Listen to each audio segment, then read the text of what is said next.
అది బస్సోడు అంకుల్. బస్సోడు ఏం చేసిండంటే బండిని గుద్దాడు. బండిని గుద్దేసరికి బండోడు వెళ్ళి పడిపోయాడు వేరే దగ్గర. బండోడు కింద పడిపోయాడు. బండోడు డివైడర్ అవుతల, లెఫ్ట్ సైడ్ డివైడర్ అవుతల వాడికి మొత్తం అంతా కట్ అయిపోయి వాడు పడిపోయాడు. వాడికి భయం వేసిందో, డ్రైవర్ కి ఏమైందో తెలియదు. బండి బస్ కిందనే ఉంది. బండి బస్ కింద అట్లనే పోతుంది. నిప్పు స్టార్ట్ అయ్యింది రావడం, స్టార్ట్ అయ్యి మంట అయ్యింది. బస్సు నిప్పు స్టార్ట్ అయింది. నిప్పు నార్మల్ స్పార్క్. నీకెలా అనిపించింది ఆ టైంలో? నువ్వేమనుకుని దుంకేవు నువ్వు? నేను పడుకోలేదు, పడుకున్నా అని నిద్రపోలే ఫుల్గా?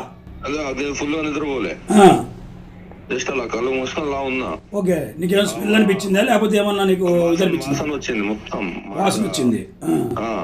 వాసన వచ్చినప్పుడు నువ్వేం చేసినావు? వాసన పొగ రెండు. లేచి చూస్తే అందరు మంట అని అంటున్నారు.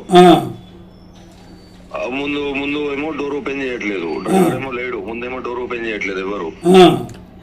నేను నా లాస్ట్ నుంచి రెండో సీటు. ఓకే, నా ముందు అప్పటికి ఒక 5-6 మంది ఉన్నారు. లాస్ట్ నుంచి 2 సీట్లు ఉన్నావు.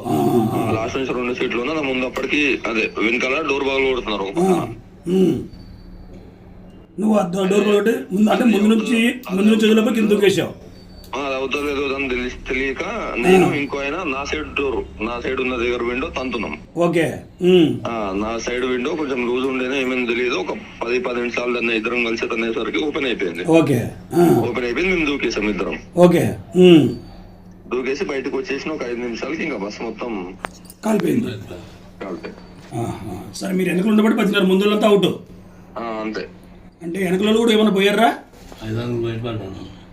మొత్తం 40 మందిలో 12 మంది బయటపడ్డాం అనుకోరు. 12 మంది బయటపడ్డాం, మిగతా 15 మంది ఏమో బయటపడ్డాం. ఓకే, ఒక 20 నుంచి 25 మంది లోపల ఇరుక్కుపోయారు.